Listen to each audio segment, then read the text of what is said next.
Imagine you're building something really big, like a giant tower made of blocks, and every few minutes it starts shaking, like really shaking. And everyone around you goes, "Yeah, this is about to fall. Let's pack up and go home." That's what America's history looks like. Because more than once people thought, okay, this is it, it's over. But somehow, right before everything broke, it didn't. Number 1, the Civil War, when the country tried to quit itself. In 1860, Abraham Lincoln wins the presidency. He hasn't even unpacked his bags yet. 11 southern states don't wait to see what he'll do. They just leave. Why? Because they think he might stop the spread of slavery, which their whole system depends on. So they build a new country, write new rules, pick a president, and call it the Confederate States of America. The US says, "You can't do that." The South says, "We just did." April 12, 1861. Confederate forces open fire on Fort Sumter. The garrison surrenders in 34 hours. 0 people die in the battle itself. The bloodiest war in American history started with a fight nobody died in. Both sides thought it would be over in a few months. It lasted 4 years. Around 700,000 people died, more Americans than in both world wars combined. A lot of them knew each other. The country had been the same country until very recently, which meant the guy shooting at you sometimes went to your school. Then came Gettysburg, July 1863. 3 days, 50,000 casualties. To put that in perspective, the entire Battle of Gettysburg took less time than a long weekend and produced more American deaths than the entire Iraq War. And the whole time, the big question is hanging in the air like a storm cloud. Is this country actually going to survive this?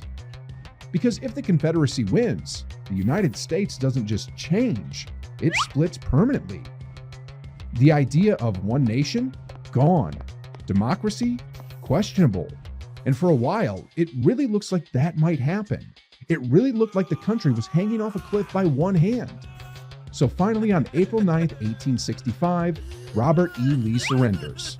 The war ends, the country survives, technically. April 14th, 1865, 5 days later, Lincoln is shot at a theater.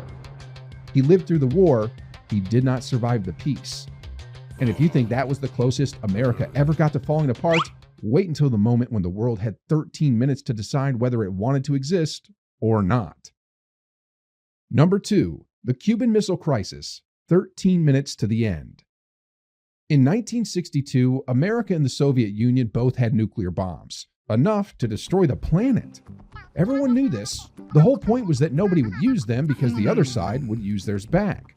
The technical term for this was peace. Then Cuba showed up as a problem. Cuba is a small island 90 miles from Florida. In 1959, it became friendly with the Soviet Union. America did not like this. Imagine your worst enemy becoming homies with your next-door neighbor. That's Cuba.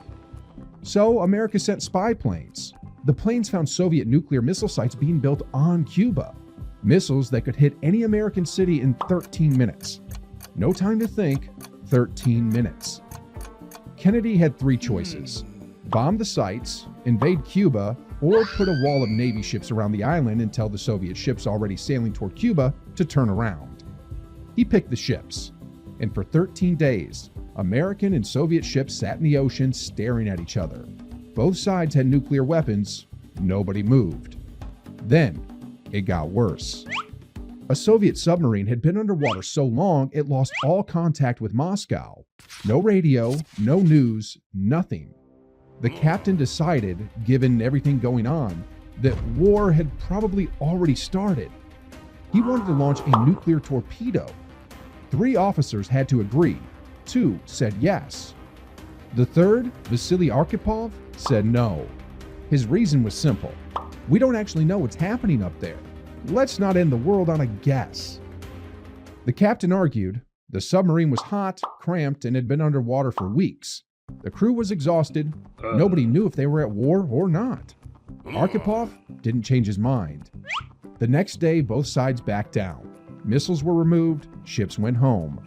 Crisis over. The planet survived because one tired man on a broken submarine said, "Let's make sure first." And if you think danger always looks like explosions, next comes something quieter and much harder to stop. Number 3, the Great Depression, when money just vanished. In the 1920s, America was doing great and assumed that was permanent. Cars, radios, stocks, everything going up. People were getting rich and figuring this was just how things were now. People started buying stocks with borrowed money. The logic was, stocks go up, I sell, I pay back the loan, I'm rich. This worked great until October 29th, 1929, when stocks stopped going up. Then it turned out the entire American economy had been a group project where everyone assumed someone else understood what they were doing. Nobody was buying. Billions of dollars didn't get stolen or moved. They just stopped existing. People ran to banks to get their money out. The banks said they didn't have it because they'd invested it in the market that had just collapsed. So the money customers had deposited for safekeeping had been taken, invested, and was now gone. This is not what the word bank is supposed to mean. Thousands of banks closed, life savings disappeared, then businesses closed, then factories. By 1933, 1 in 4 Americans had no job. Rough year for bars. Families lined up for free bread. People built shack towns out of whatever they could find and named them Hoovervilles, after President Hoover, who was in charge when it all fell apart. He did not get a second term.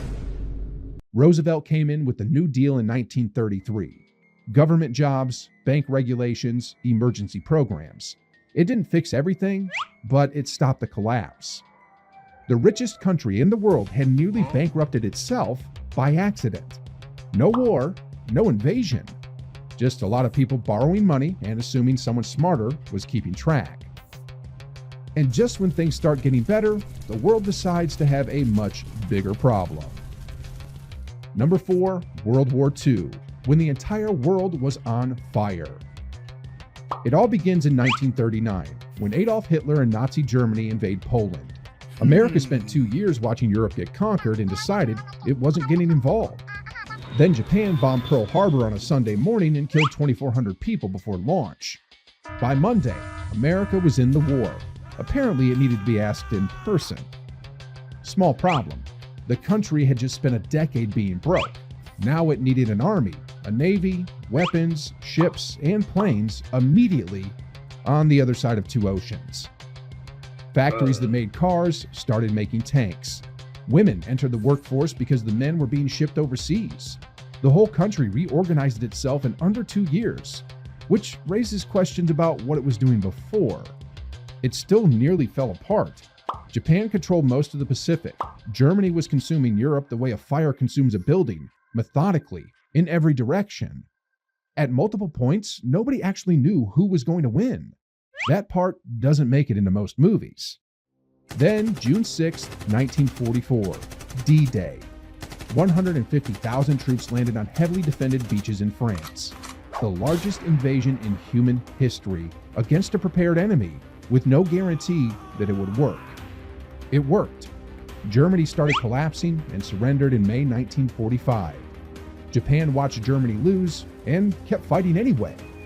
So, in August 1945, America dropped 2 atomic bombs. 2 cities were gone in seconds. Japan surrendered. The war was over. In 1933, America was broke and had 1 in 4 people out of work. By 1945, it was the most powerful country on earth. Nobody planned that. Turns out rebuilding from a depression while fighting a world war is, accidentally, excellent economic policy. And once again, the country survives. But this time, something had changed, because now, the world has seen a weapon that can destroy entire cities in seconds. And the next crisis, it won't be fought with just armies. Number 5, the Cold War, when war almost happened every day. The deadliest war in history ended in 1945. Before the smoke cleared, America and the Soviet Union looked at each other and thought, yeah, we're not done. Neither side threw a punch. Instead, they both built nuclear weapons. Bigger ones, more of them. By the 1960s, they had enough to destroy the world several times over. Once apparently wasn't enough. They called this peace. They never fought directly. Instead, they picked opposite sides in other countries' wars and let those countries do the fighting. Korea, Vietnam. It's like two people settling an argument by slapping each other's friends. Every time things escalated, the same question came up. What if someone actually launches one? The answer was straightforward. The other side launches back. Then the other. Then there's no other. They named this mutually assured destruction. The acronym was MAD. MAD. First honest thing either government ever published. There were false alarms. Computers reported incoming missiles that didn't exist. People had seconds to decide whether to trust a screen. The Cuban Missile Crisis, the submarine, dozens of smaller moments nobody heard about until decades later. This went on for 44 years. Then the Soviet Union didn't lose a war.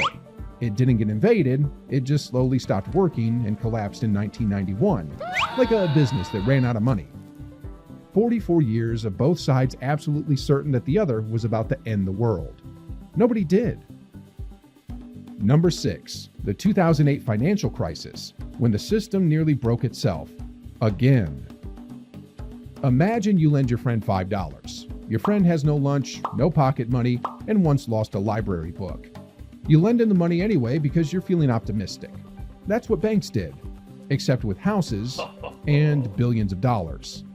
In the early 2000s, banks started giving home loans to people who had no job, no savings, and no real plan. You'd walk in, say, "I'd like a house, please." And the bank would say, "Sure, which one?" Not because you could afford it, just because house prices kept going up and everyone had decided this was a permanent feature of reality, like gravity. Then banks took all these risky loans, bundled them together, and sold them to other banks as safe investments. Imagine taking a bag of broken toys, wrapping it in nice paper, and selling it as a birthday present. That's what happened. So in 2007, people started missing payments. Turns out a lot of people who couldn't afford houses also couldn't afford houses. Shocking. The nice packages full of bad loans turned out to be really bad loans. Then in September 2008, Lehman Brothers, one of the biggest banks in the world, collapsed in a single day. This was the financial equivalent of the teacher's desk catching fire. Suddenly, everyone realized the classroom was made of wood. Banks stopped trusting each other. Credit froze. Jobs disappeared. Homes got taken. The whole system nearly stopped working. Governments threw emergency money at it until it calmed down. It worked. The global economy nearly collapsed because banks forgot that lending money to people who can't pay it back is a bad idea. This was not new information. This wasn't random. It was the same thing over and over. Everything breaks. Someone makes one decision, and somehow it doesn't. A civil war that nearly split the country permanently. A submarine officer who decided not to end the world. Banks that collapsed because everyone agreed to pretend bad loans were good ones. Each time it came down to one person, one battle, one vote, one guy on a submarine saying, "Let's double check first." That's not a great system. That's luck with good timing. Comment which one scared you the most, and also go check out our next video. I guarantee you'll love it.